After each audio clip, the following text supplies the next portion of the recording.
Assalamualaikum warahmatullahi wabarakatuh. Sekarang kita akan membahas tentang teori konsumsi. Namun demikian, sebelum kita bahas lebih lanjut, akan kita ulang kembali tentang pembagian ilmu ekonomi. Ilmu ekonomi dibagi menjadi 4, yaitu yang pertama adalah ekonomi deskriptif, yang kedua adalah ekonomi teori, yang ketiga ekonomi terapan, dan yang keempat ekonomi penunjang. Ekonomi deskriptif itu merupakan hasil penelitian ekonomi. Kesimpulannya itulah yang kita katakan sebagai ekonomi deskriptif. Sedangkan yang kedua adalah ekonomi teori, terdiri hanya dua, yaitu ekonomi mikro dan ekonomi makro. Sedangkan yang terapan itu adalah selain teori ekonomi. Jadi sebagai contoh ekonomi pertanian berarti teori ekonomi yang diterapkan di bidang pertanian. Kemudian ekonomi penunjang yaitu matematika dan statistik. Nah, sekarang di dalam ilmu ekonomi kita bahas yang fokus yaitu teorinya saja, yaitu ekonomi mikro dan ekonomi makro. Jadi yang dipelajari dalam pengantar ilmu ekonomi nanti hanya ada dua ini saja secara umum, di mana ekonomi mikro itu nanti yang dibahas adalah 3 hal saja: konsumsi, produksi, dan distribusi. Sedangkan ekonomi makro yang dibahas adalah pendapatan nasional, hanya satu saja. Nah, sekarang kita akan bahas tentang ekonomi mikro. Ekonomi mikro itu tujuannya adalah untuk konsumsi kepuasan maksimum, kalau produksi yaitu keuntungan maksimum, sedangkan distribusi kepuasan dan keuntungan yang maksimum. Untuk ekonomi makro tujuannya yang dibahas adalah pendapatan nasional, sedangkan tujuan mempelajarinya adalah kesejahteraan ekonomi. Nah, sekarang akan kita bahas lebih fokus lagi, yaitu tentang konsumsi. Jadi kita pada kesempatan ini kita akan bahas teori konsumsi. Teori konsumsi tujuan mempelajarinya nanti kita akan membahas bagaimana membahas tentang memperoleh kepuasan yang maksimum. Dan untuk itu maka ada dua asumsi. Yang pertama adalah kepuasan manusia itu adalah tak terbatas. Jadi berapapun yang diinginkan itu tidak akan pernah terpenuhi.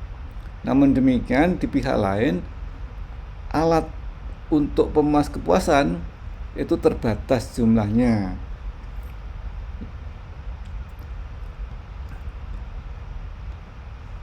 Nah, pendekatan untuk memahami tentang teori kepuasan itu ada dua. Yang pertama adalah pendekatan marginal utility atau kardinal. Dan yang kedua adalah pendekatan indifferent curve atau ordinal. Pendekatan kardinal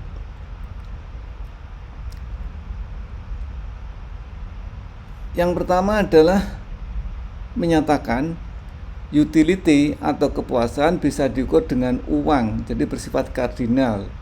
Jadi kepuasan manusia itu bisa diukur yaitu dengan ukuran harga barang itu sendiri. Jadi kalau misalnya sepeda motor harganya itu 20 juta, berapa kepuasannya? Kepuasannya adalah 20 juta. Kemudian yang kedua adalah hukum Gaussian, Law of Diminishing Marginal Utility. Hukum Gaussian ini sebagai gambaran itu adalah sebagai berikut. Jadi ini hukum yang menyatakan bahwa kepuasan manusia itu apabila ditambah terus-menerus maka kepuasannya itu semakin menurun. Sebagai contoh misalnya demikian. Kalau ada orang di padang pasir, dia itu sangat haus sekali, kemudian diberi minuman secangkir air putih, tentu saja dia merasa sangat puas sekali. Nah, kemudian kita tambah 1 gelas lagi, maka dia akan merasa puas juga. Tetapi kepuasan di gelas yang pertama tadi dibandingkan kepuasan di gelas yang kedua tentu saja lebih puas gelas yang pertama karena kondisinya masih sangat haus. Sedangkan pada gelas yang kedua itu sudah hausnya semakin berkurang, sehingga gelas yang kedua memberikan kepuasan yang lebih kecil dibandingkan gelas pertama. Demikian seterusnya, gelas ketiga itu menjadi lebih kecil tingkat kepuasan dibandingkan gelas yang kedua. Sampai pada akhirnya orang tersebut sudah cukup. Kalau ditambah lagi malah sakit perut, misalnya begitu. Nah, maka jumlah gelas yang diminum sampai dia merasa cukup tadi, itulah yang ditotal kepuasannya. Jadi dalam hal ini, konsumen akan selalu berusaha mencapai kepuasan total yang maksimum, jadi jumlah gelas yang diminum tadi. Namun demikian, persoalannya adalah pendekatan kardinal ini itu tidak sesuai dengan kenyataan, karena kenyataannya adalah kepuasan itu tidak bisa diukur. Maka pendekatan yang berikutnya itu nanti adalah pendekatan ordinal. Jadi ini kalau rumusnya matematik demikian. Jadi pendekatan yang kita gunakan adalah pendekatan yang berikutnya, yaitu pendekatan ordinal. Artinya kepuasan manusia itu atau konsumen itu tidak bisa diukur, tapi bisa diperbandingkan. Nah, sebagai gambaran, istilah ordinal ini untuk menyederhanakan persoalan saja. Ini akan saya sampaikan gambarannya sebagai berikut. Ini bukan sebuah definisi, tetapi mempermudah pemahaman saja. Di dalam jenis-jenis data itu ada istilahnya tuh NOIR, nominal, ordinal, interval, dan rasional. Kalau nominal itu hanya tanda. Jadi tanda itu misalnya laki-laki dan perempuan. Laki-laki diberi angka 1, perempuan diberi angka 0. Jadi 1 dan 0 itu hanya sebuah tanda. Jadi tidak bisa dijumlah, tidak bisa dibagi sebetulnya. Tetapi kalau kemudian sudah menjadi angka, itu baru bisa dianalisis. Nah, kemudian yang kedua itu ordinal. Ordinal itu kalau memudahkan pengertian saja, itu diterjemahkan saja sebagai rasa. Karena apa? Rasa itu bisa diperbandingkan. Jadi misalnya rasa itu enak, tidak enak, berarti lebih baik yang enak daripada tidak enak. Cantik, tidak cantik, nah berarti lebih baik yang cantik daripada yang tidak cantik. Tetapi berapa perbandingannya? Ya itu tidak bisa. Supaya bisa dibandingkan, biasanya dijadikan skor. Jadi kalau yang sangat cantik skornya 100 misalnya. Kemudian kalau sedang-sedang skornya misalnya 60, tidak cantik skornya 40 misalnya demikian. Jadi angka itu harus dinyatakan dalam bentuk skor. Nah, kemudian kalau data itu ordinal, ya ini bisa diperlombakan. Walaupun memperoleh datanya menggunakan skor.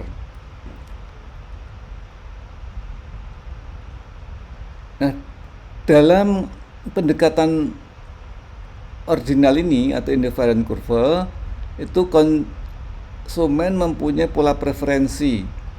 Jadi mempunyai pola preferensi itu maksudnya adalah konsumen itu sudah mempunyai sebuah rumus.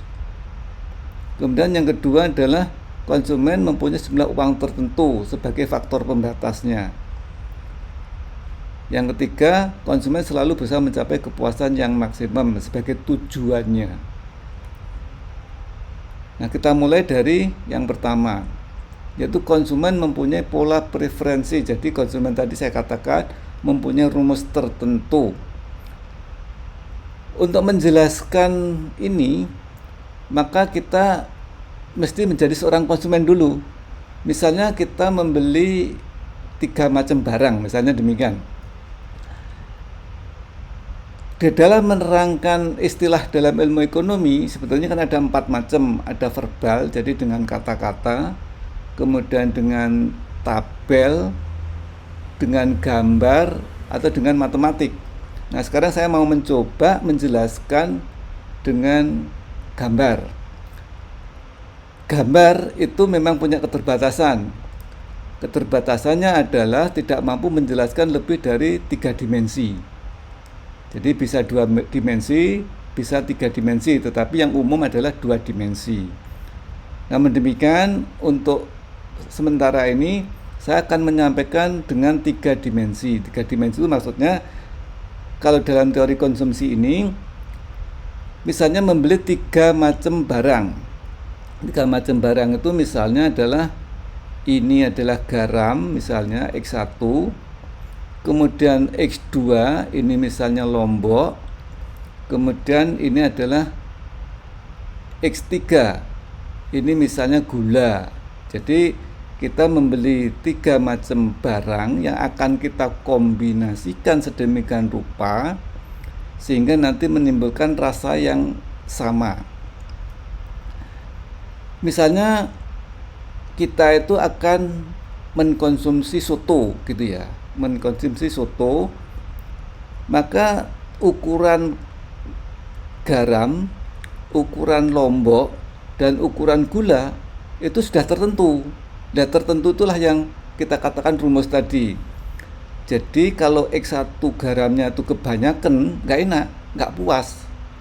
Demikian juga misalnya kalau lomboknya itu kebanyakan, mungkin rasanya tidak enak juga, tidak puas. Demikian pula jika gulanya itu kurang juga tidak enak. Jadi kombinasi X1, X2, X3 itu sudah tertentu untuk memberikan kepuasan yang maksimum. Jadi ukurannya sudah tertentu, itulah yang nanti kita katakan sebagai rumusnya. Nah, karena yang kita beli itu 3 macam, maka gambarnya itu juga 3 dimensi. Kalau hanya 2 macam, misalnya hanya X1 saja, garam dan lombok saja, maka 2 dimensi. Gambarnya nanti bidang. Nah, sekarang kita akan membahas yang 3 dimensi. Karena 3 dimensi, maka kemudian kita gambar sebuah ruang, kubus. Nah, kalau kita menggambar sebuah ruang atau kubus, maka kepuasan itu kita gambarkan seperti gunung. Jadi ini gunung kepuasan. Kita gambar sebuah gunung kepuasan di mana di gunung itu akan ada terasering. Jadi ini adalah terasering. Ini adalah terasering yang paling bawah. Kita beri nama U1. Kemudian terasering di atasnya kita beri U2. Kemudian terasering yang ketiga kita beri nama U3. Dan yang terakhir di sini adalah U4. Lah, kepuasan itu diibaratkan terasering ini. Jadi sepanjang terasering ini, sepanjang garis ini menunjukkan tingkat ketinggian yang sama. Karena apabila ini tidak sama, maka bukan terasering namanya, miring itu. Jadi ini adalah datar dan sama ketinggiannya. Demikian pula juga yang ini. Yang ini juga sama, sepanjang garis U2 ini ketinggiannya sama, merupakan teras. Yang jelas karena ini horizontal dan ini juga horizontal, maka garis U1 dibandingkan dengan U2 itu nanti tidak akan pernah berpotongan. Kalau berpotongan berarti ada yang miring. Demikian pula juga U3 ini juga teras. Jadi sepanjang garis U3 ini adalah horizontal. Jadi nanti tidak mungkin berpotongan dengan U2. Nah, U1 ini lebih rendah dibandingkan U2. U3 lebih tinggi dibandingkan U2 dan puncaknya adalah U4. Jadi ini kita ibaratkan adalah ini adalah kepuasan yang paling rendah, kepuasan yang lebih tinggi, kepuasan yang lebih tinggi lagi, dan ini adalah puncak kepuasan. Jadi puncak gunung itu adalah merupakan puncaknya kepuasan yang maksimum. Namun demikian tadi sudah saya katakan, kepuasan maksimum itu tak terbatas. Jadi gunung ini nanti akan sangat besar sekali, di mana puncaknya itu tak terhingga. Nanti yang kelihatan hanya yang di bawah Nah, karena gunungnya besar, berarti nanti yang kelihatan hanya pojoknya saja. Nah, coba akan kita jelaskan. Kalau kita gambarkan ini, gambar ini kita lihat dari atas. Nah, kalau kita lihat gambar ini dari atas seperti ini, maka X3 karena ini vertikal, ini nanti tidak akan kelihatan. Yang kelihatan hanya X1 ini, garam tadi, dan X2 ini. Sedangkan X3 karena dilihat dari atas, vertikal, tidak akan kelihatan. Nah, bagaimana gambar gunung ini kalau dilihat dari atas? Nah, kita coba aja bagaimana modelnya jika dilihat dari atas. Nah, kalau dilihat dari atas, gambarnya adalah ini. Ini yang pertama adalah teras sharing yang pertama tadi. Jadi gunung itu besar sekali dan ini adalah yang paling bawah. Ini adalah teras yang pertama. Ini bawah tempatnya, yang paling bawah. Kemudian teras yang di atasnya lagi, U2. Ini gambarnya adalah seperti ini. Ini adalah teras U2. Kemudian di atasnya lagi, ini adalah U3. Dan puncak gunungnya itu adalah U4. Jadi kalau kita lihat dari atas, maka gambar ini menjadi gambar 2 dimensi. Jadi hanya 2 macam barang yang dibeli. Misalnya ini adalah garam, ini misalnya lombok. Jadi hanya ada 2 variabel yang dibeli. Sedangkan kombinasinya adalah sesuai dengan teras-teras ini. Nah, sebagaimana saya katakan tadi, bahwa gunung ini merupakan gunung kepuasan yang sangat besar sekali, di mana puncaknya tidak kelihatan. Jadi U4 itu tempatnya adalah sangat tinggi. Gunung itu sangat besar sekali. Jadi besar sekali. Nah, karena saking besarnya, maka yang kelihatan itu hanya pojoknya saja. Jadi yang kelihatan itu aja pojoknya saja. Jadi pojoknya itu kemudian kita bisa menggambarkan ini adalah teras yang paling bawah, kita beri nama U1. Kemudian ini adalah teras di atasnya, kita beri nama U2. Ini adalah teras di atasnya, kita beri nama U3. Dan seterusnya, ini adalah teras yang tadi. Nah, teras-teras ini adalah tingginya sama. Nah, gambar seperti inilah yang kita sebut dengan gambar kepuasan tadi. Kepuasan ini artinya menunjukkan tingkat kepuasan yang sama untuk membeli kombinasi barang X1 dan X2. Jadi ini masing-masing itu mempunyai kombinasi yang berbeda-beda tetapi memberikan kepuasan yang sama. Nah, kalau jumlahnya ini banyak garis-garis seperti ini, itu kita namakan namanya adalah indifferent map. Jadi inilah indifferent map. Sedang kalau hanya satu garis saja, itu kita namakan dengan indifferent curve. Apakah indifferent curve itu? Indifferent curve adalah konsumsi atau pembelian barang-barang yang menghasilkan tingkat kepuasan yang sama. Jadi ini pengertiannya. Untuk menjelaskan ini tentu saja harus ada asumsi-asumsi. Asumsinya bagaimana? Asumsi yang digunakan adalah yang pertama turun dari kiri atas ke kanan bawah. Jadi gambarnya adalah turun dari kiri atas terus menuju ke kanan bawah.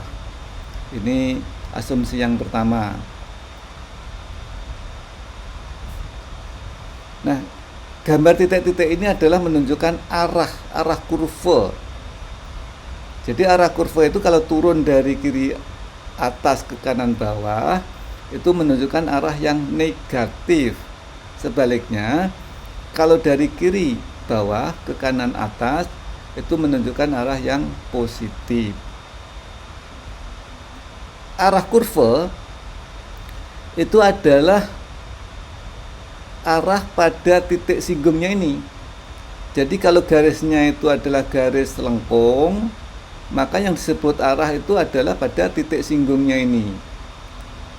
Oleh karena itu, maka sepanjang garis ini arah kurvanya berbeda-beda, tergantung garis singgung pada titik itu.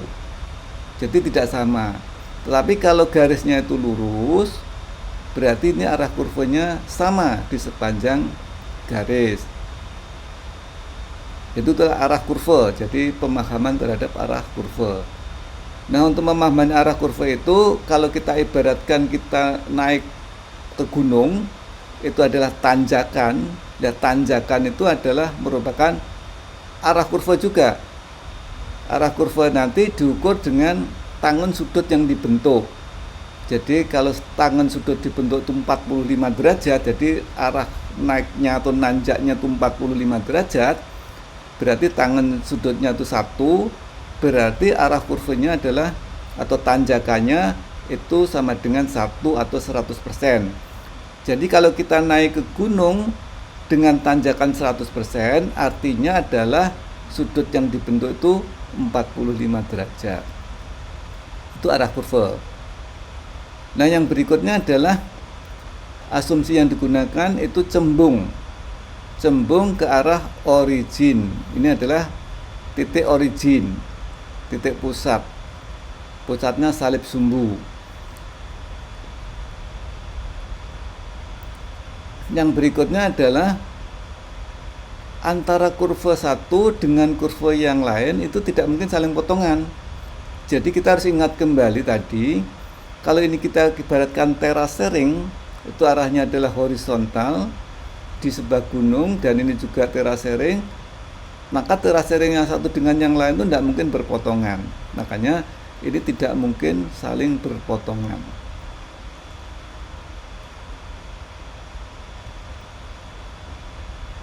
Nah, kemudian yang berikutnya adalah arah ke kanan atas itu semakin tinggi.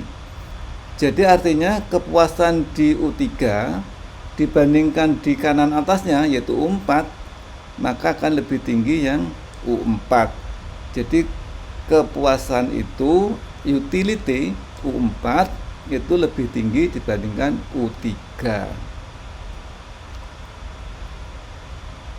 Nah, sekarang kalau kita nyatakan dalam bentuk tabel, misalnya kita hanya membeli tadi, ini garam, ini lombok, maka ada paket-paketnya tadi. Kalau garamnya 4, kemudian lomboknya juga 4, kira-kira rasa utilitasnya itu 150. Ini hanya untuk gambaran saja. Kemudian tingkat kepuasannya adalah U4. Kemudian kalau paketnya adalah X1 3, X2 4, itu indeks utilitasnya 120. Itu sama jika membeli X1 5, kemudian X2 nya 3. Ini tingkat kepuasannya sama, yaitu U3. Nah, kemudian di titik DEF ini, walaupun kombinasinya jumlah barang yang dibeli itu tidak sama, tetapi memberikan kepuasan yang sama, yaitu U2. Sama juga ini G dan H itu memberikan nilai kepuasan yang sama. Tabel ini jika kita nyatakan dalam bentuk gambar, maka akan bisa kita lihatkan sebagai berikut. Jadi ini pada titik A ini adalah titik yang paling tinggi. Jadi kombinasi tadi itu adalah yang paling tinggi. Kemudian ini yang lebih rendah, ini lebih rendah, ini adalah yang paling rendah. Jadi kalau dari tabel tadi kita bikin model garis-garis lurus saja. Jadi biasanya lengkung. Jadi itu kalau dinyatakan dalam bentuk tabel, dalam bentuk gambar.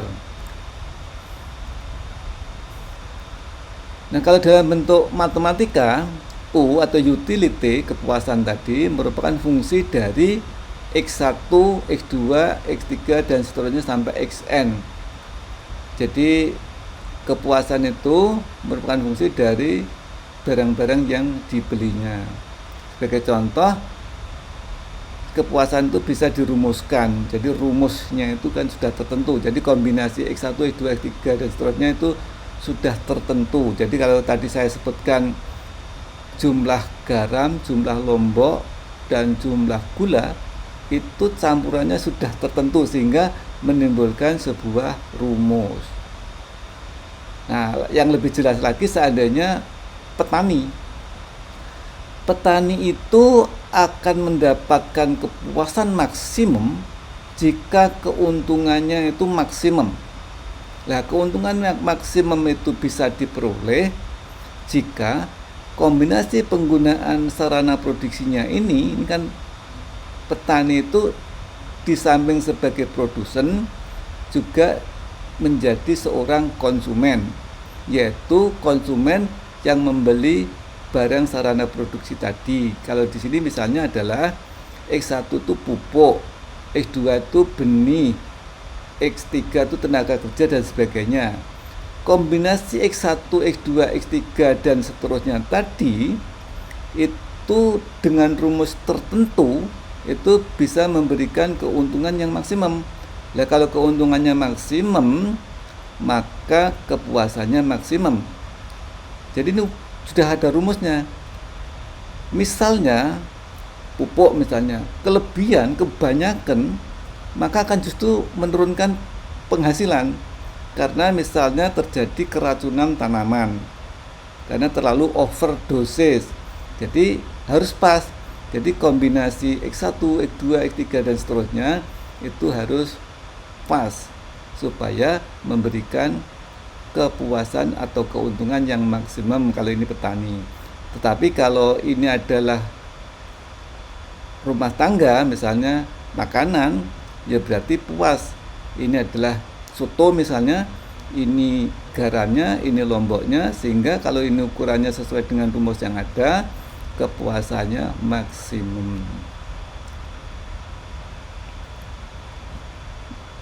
Itu tadi adalah pola preferensi. Nah, yang berikutnya adalah konsumen mempunyai sejumlah uang tertentu sebagai faktor pembatasnya. Kalau kepuasannya kan kalau bisa mencapai teras yang paling atas atau puncak gunung tadi, kepuasan yang maksimum tadi. Tetapi karena untuk membeli barang itu uangnya tidak cukup, maka harus diperhitungkan uangnya atau alat memuas tadi. Nah, saya akan menyampaikan dalam bentuk gambar. Jadi misalnya kita membeli dua macam barang, yaitu X1 dan X2. Uang yang dimiliki adalah sebesar A. Sedangkan harga barang X1 adalah PX1. Harga barang X2 adalah PX2.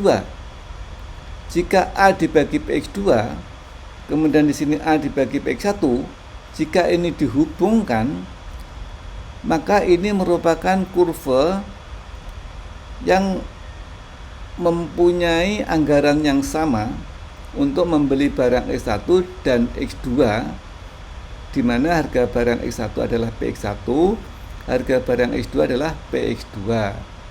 Gambar seperti ini dinamakan dengan garis anggaran. Jadi uang yang dimiliki orang itu adalah kalau digambarkan seperti ini adalah gambar anggaran yang dimiliki oleh orang tersebut untuk membeli barang dan jasa sebagai faktor pembatas tadi.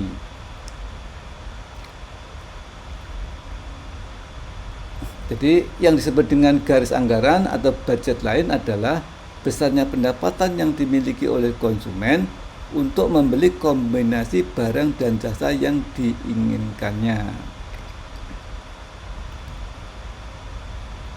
Kalau dinyatakan dalam bentuk matematika, ini A itu adalah anggaran, PX1 adalah harga barang X1, sedangkan X1 adalah jumlah barang X1 yang kita beli, PX2 adalah harga barang X2, X2 adalah jumlah barang X2 yang kita beli, dan seterusnya.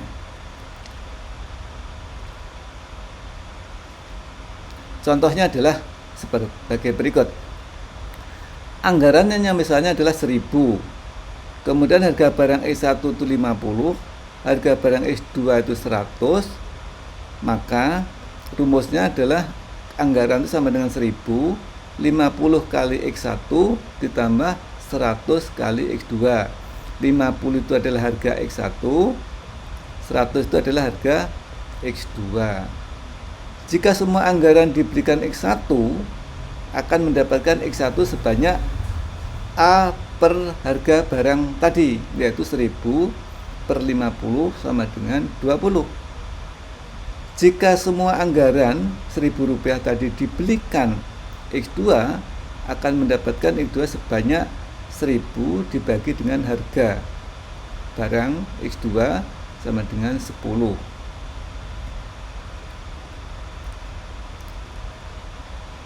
Nah, kalau dinyatakan dalam bentuk kalimat tadi adalah sebagai berikut. Anggarannya 1.000, harga barang X1 50, harga barang X2 itu 100.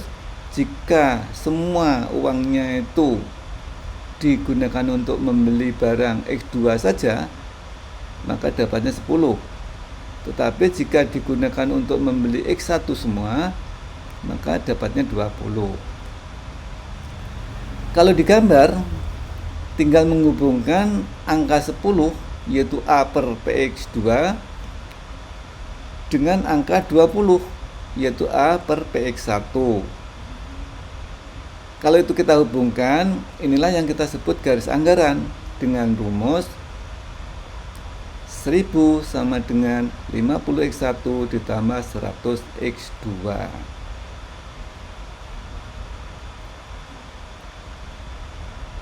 Nah, yang terakhir adalah konsumen selalu berusaha mencapai kepuasan yang maksimum.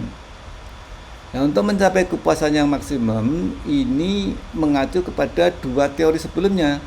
Yang pertama adalah kepuasan tak terbatas, yang kedua alat pemuas kebutuhan yang terbatas tadi. Jadi kalau kita gambarkan, kita membeli dua macam barang, yaitu X1 dan X2. Kita mempunyai anggaran sebesar M. Kali ini M. Anggarannya M. Kemudian harga barang X1 adalah PX1, harga barang X2 adalah PX2. Kalau ini kita hubungkan, ini adalah uang yang dimiliki oleh konsumen sebagai faktor pembatasnya. Kalau ini kita kombinasikan atau kita gabung dengan kurva indifferent, maka sebagai berikut. Jadi kita misalnya ada 3 kurva indifferent, kita gabungkan dengan kurva anggaran atau garis anggaran.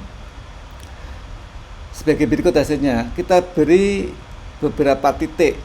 Yang pertama adalah titik A, kemudian titik B, titik C, dan titik D. Nah, sekarang pertanyaannya adalah kepuasan maksimum itu dicapai pada titik mana? Apakah titik A, apakah titik B, apakah titik C, atau titik D? Nah, kita mulai dari titik A. Apakah titik A itu akan memberikan kepuasan yang maksimum? Kita coba lihat.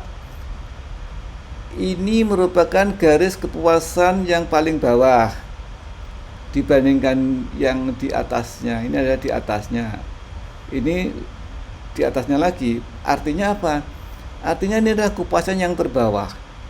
Padahal seharusnya konsumen itu berusaha untuk mencapai kepuasan yang maksimum. Kalau bisa itu ya di titik D sini kalau bisa. Karena titik D ini kepuasannya yang paling tinggi. Tapi coba kita lihat dari anggarannya. Pada titik A ini karena dilalui garis anggaran, berarti anggarannya cukup. Tetapi persoalannya adalah kepuasannya rendah.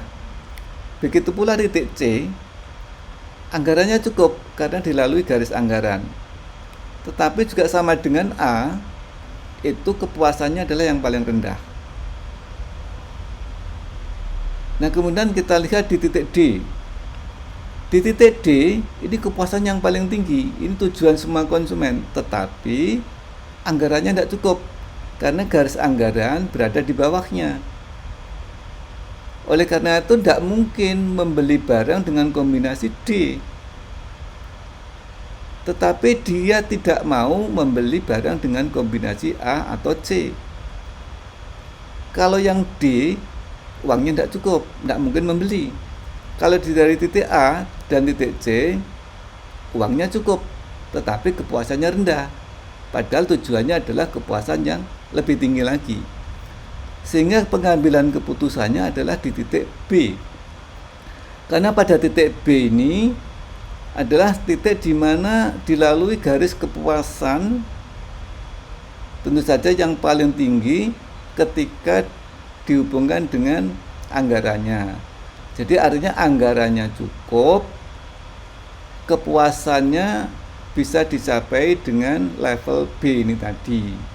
Jadi pada titik inilah kepuasan yang paling maksimum yang bisa dicapai oleh konsumen tersebut, yang bisa dicapai, yaitu anggarannya cukup tadi. Jadi itulah gambaran bagaimana kita memperoleh kepuasan yang maksimum. Jadi kesimpulannya adalah kepuasan maksimum diperoleh jika garis anggaran ini menyinggung kurva indifferent ini. Titik singgungnya merupakan titik yang memberikan kepuasan maksimum dengan anggaran yang dipunyainya untuk membeli kombinasi macam barang, yaitu X2 dan X1.